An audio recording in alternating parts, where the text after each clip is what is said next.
जय माँ काली। मेरे बच्चे, मैं आपसे बात करने के लिए रोई हूँ। क्या आपके पास कुछ समय है? मेरे बच्चे, तुम कुछ ऐसा करने वाले हो जिस पर सब प्रश्न उठाएंगे। तुम्हारा अतीत पूरी तरीके से पीछे छूट जाएगा।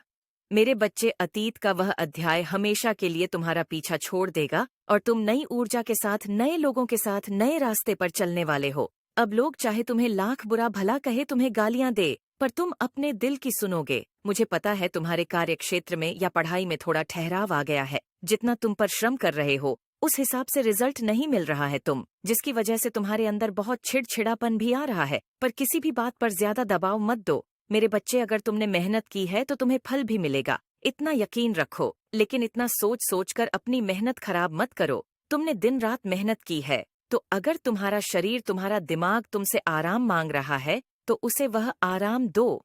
और उसमें कुछ गलत नहीं है मेरे बच्चे। अगर तुम 3-4 दिन खुद को दे रहे हो, यह संसार से दूर खुद की खुशी ढूंढ रहे हो, तो उसमें कुछ भी गलत नहीं। मुझे पता है तुम आजकल बहुत जल्दी थक जाते हो। इतना भी सो लो, तुम्हें और नींद आती है। उतना थक गए हो तुम इस जीवन से कि अब तुम्हारा किसी भी काम में मन नहीं लगता। बुरे बुरे सपने आते हैं जिसमें तुम्हारे साथ या तुम्हारे अपनों के साथ कुछ बुरा हो रहा हो। इसीलिए उठने के बाद तुम्हारा सर भारी रहता है।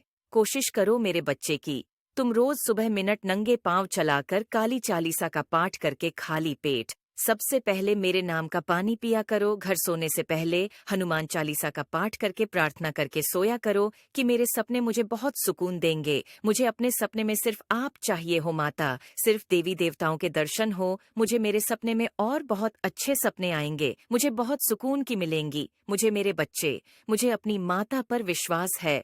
तो हाँ, लिख कर इस संदेश को लाइक करके चैनल को सब कर। मेरे बच्चे, अपने मन से ये डर निकाल दो कि मेरे रहते कोई तुम्हारे परिवार की तरफ आंख उठाकर भी देख सकता है। तुम्हारे जीवन का सूरज उग रहा है। अंधेरा तो इसीलिए है क्योंकि तुमने अपनी आंखें बंद कर रखी। तुम बस अतीत के बारे में सोच रहे हो। अब वक्त आ गया है कि तुम अतीत नहीं, भविष्य का सोचकर योजनाएं बनाओ। मुझे पता तुम बहुत बार फेल हुए, पर तब तुम मुझसे जुड़े नहीं थे मेरे बच्चे। तब तुम मेरी इतनी ही साधना नहीं करते थे, इतनी भक्ति नहीं करते थे, नादान थे तुम पर। अब तुम मुझसे जो गए हो, अब इस ब्रह्मांड की शक्तियां से जुड़ गए हो। तुम्हें अपनी ताकत का एहसास है। तुम्हारे अनुभव से तुम्हें अच्छे बुरे लोगों की समझ है, तो अब तुम फेल नहीं होंगे। पर अतीत में जो हुआ है उसे रोक कर योजनाएं बनाएंगे तो वही गलतियां करेंगे जो अतीत में